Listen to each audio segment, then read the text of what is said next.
What's good, y'all? Listen, I have no idea. I'm coming straight off of Knicks Pacers game 2. I don't care if the Knicks win a championship. I don't care if the Knicks win another game in this series. I love this team. They are the best team in the world. I do not care. The amount of hustle and heart and grind from the entire team is crazy. And I don't know how this team is still alive. I don't know how they are up 2-0. I don't know how they're here in the second round of the playoffs with all the injuries that they have. But what I do know, and what we are going to talk about first, is Jalen Brunson. And on the day that the MVP gets announced, and it's Nikola Jokic, and it's Shea, and it's Luka, it's all that, fifth on that ballot is Jalen Brunson. And we need to understand that, this guy is so good. This guy, there's been a lot of talk this week about whether or not he's a superstar and how high are we ranking him. I don't care about any of that. And it's going to sound very corny, but he is the Knicks superstar. He is the star that New York needed. And I think regardless of anything else that you say, that matters. And I will say this, 2 things. 1, I have the honey right here. Jalen Brunson, come here. You know what I'm saying? What Shannon Sharp has said, he's pouring honey on his goat. I'm pouring honey on my goat because Jalen Brunson is the GOAT. He is the best Knick of this generation. Everything that you say, like if you want to say post Patrick Ewing, right? He is the best New York Knick. This is a guy that was scoring 40 points for 4 straight games, playing almost every minute, and he would have scored 40 tonight if it wasn't for the foot injury in which he missed the entire second quarter. Still came out second half. Immediately, Knicks were down 10 going into halftime. Couldn't really get anything on offense. Indiana was running them out the building. It looked like it was about to get scary. And Jalen Brunson comes in. He wasn't even good to start the second half. You could tell that he was hurt. You could tell that he was injured, and he wasn't quite settled into the game. After a while, he got going, and he finished the game incredibly strong, hit every big shot they needed him to, made all the right plays, all that. So Jalen Brunson, you are the reason why the Knicks are up 2-0 and are going to Indiana protected or having protected home court. It's amazing. It's amazing. I have there's several things that, we need to talk about that I wrote down. There's so many stuff. Obviously, Brunson coming in, changing the game. That's crazy. That's 1. 2, I don't know. I guess the biggest thing really is the fact that also in this game, OG Anunoby got hurt. Right. Again, he missed time during the regular season with an elbow. He has a sore left hamstring. And if he's not there, then obviously I'm very concerned for the Knicks moving forward because this is a team that, again, we go back to the question, how are they here? Because they don't have Julius Randle, who is an all-NBA caliber player. He's been all-NBA before, all-star at least, 24-9. They don't have him. They don't have Mitchell Robinson. They don't have Bojan Bogdanovic, right? They don't have OG Anunoby. They don't have all of these pieces that made them who they were. And if you look at the starting lineup, everybody outside of Jalen Brunson, all these people were coming off of the bench to start the year. And that's who are they playing with. God, I can't even talk. I'm so hyped up. That's who they are playing with, right? That's who they are winning games with. And for Dante DiVincenzo, who had a rough start to the Sixers series, really, really has turned up over the last couple games. He's been amazing. Josh Hart done absolutely everything for the Knicks in terms of offensive rebounding, in terms of being a fantastic release valve, knocking down timely shots, right? Starting fast breaks, all that stuff.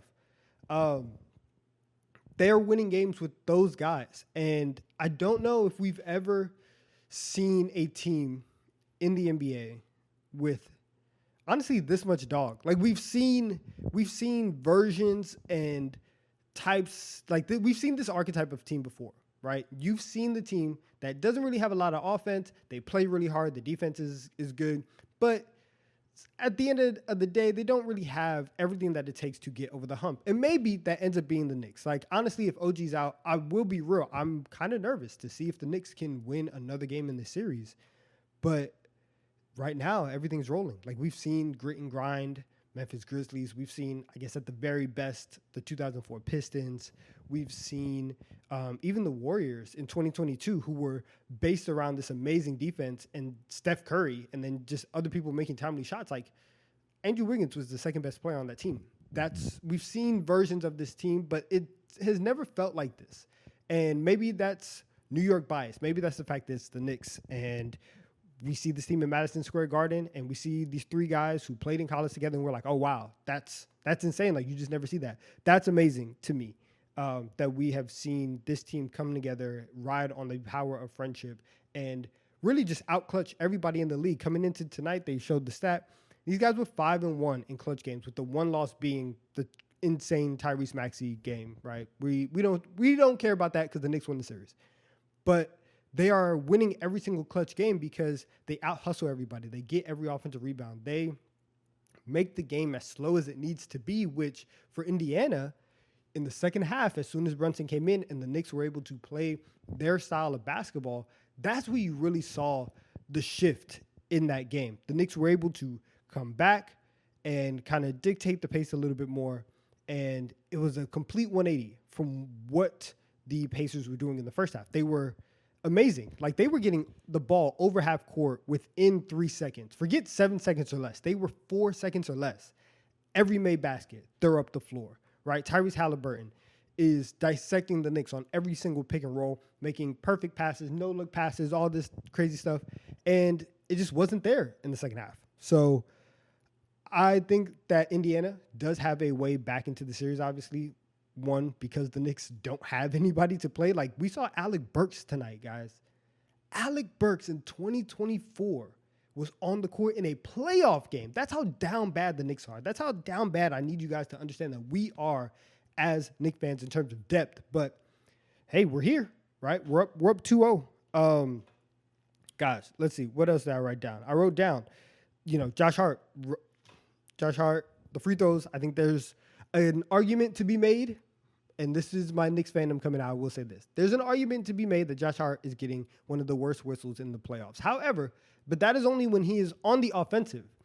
I think when he is flying in for rebounds, he is allowed to be a little bit more physical, so I'll throw that out the way. Dante DiVincenzo, we talked about it. He's been coming up big. I am surprised that the Pacers, and I think that they will go to this in games 3 and game 4 and as the series moves on. I'm surprised that whenever TJ McConnell left the game in the fourth quarter, he never came back in.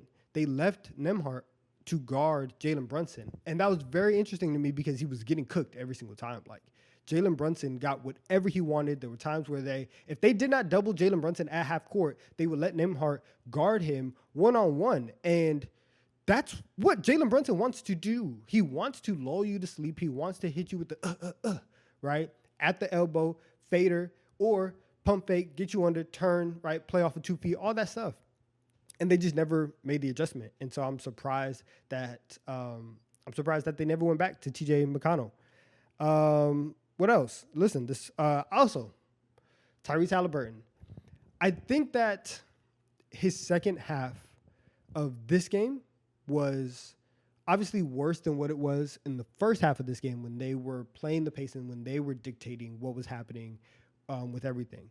However, overall, it was a very, very good bounce-back game for him. He had 6 points in game 1, and he completely shattered that. He finished with 34, really 31 in terms of, like, he hit a 3 at the end of the game. Doesn't really matter. But he finished with over 30 points. And at the start of the season, during the in-season tournament, we were talking about Tyrese Haliburton as really, really ascending into like top 4, top 3 even point guards in the NBA. And that's because he was a super efficient, high volume scorer, along with the fact that he is this amazing passer. And the passing never really dropped off throughout the year. Like, he was still a great facilitator, but he just couldn't buy a bucket. He's starting to figure out, like, we saw a couple games at the end of the Bucks series, and then now tonight, his shot is coming back. And if Tyrese Haliburton is knocking down threes, that's a scary sight. And I think that Indiana, that is going to be their way to get back into the series. They're going to need Tyrese Haliburton to knock down every shot, because when he is on, then the Knicks have to double. They have to send 2 to the ball. And Tyrese is able to dissect every defense that the Knicks throw out, regardless of where he's at on the floor. He's able to navigate everything. So I think that that's one thing that the Pacers can do moving forward. This series is still far from over. The Knicks did what they were supposed to do. They won the 2 games at home. They won them in crazy fashion. And the big calls that have gone the Knicks' way in terms of the kickball in game 1, the overturned double dribble on Hart and signed in this game, those are not going to happen on the road in Indiana. So they have to understand, like, these clutch games, you're going to have to let people breathe. You're going to have to win games by more. But, hey, man, that's a problem for a different day because right now, Jalen Brunson and the New York Knicks are the hardest working team in the NBA.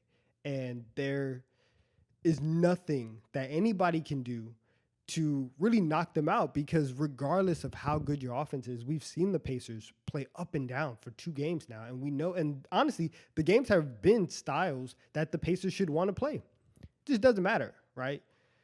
This is a team that is going to be more physical. They're going to get every offensive rebound, and they are going to show you, you just do not want it as bad as we do. And when you have Jalen Brunson, who, man, yo, this dude is crazy. This guy is really crazy. When you have him to knock down every big shot when necessary, who is able to come off of a sore foot and do that in the second half, it's ridiculous. Also, last thing, because I know that there's going to be a lot of talk about this is what happens to Tom Thibodeau-led teams, right? He runs his players into the ground. Julius Randle's hurt. Like, it's not an accident that all these guys are hurt.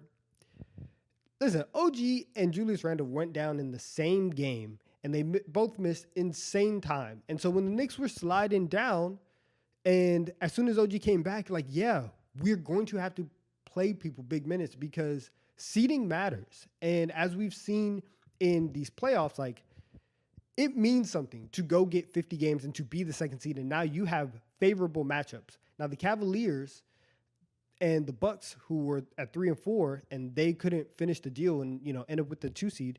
The Bucks, we saw how that worked out for them. And the Cavs, like, they could have been the ones playing the 76ers in the first round. They could have avoided Boston in the second round and potentially made it to the Eastern Conference Finals if they played Indiana in the first round.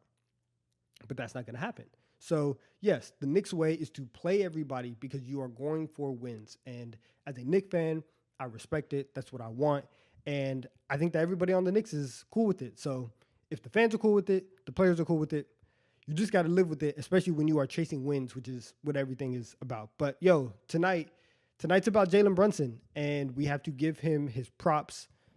So, listen, grab your honey, go find a picture of Jalen Brunson, get to pouring. All right, I'll see you guys next time.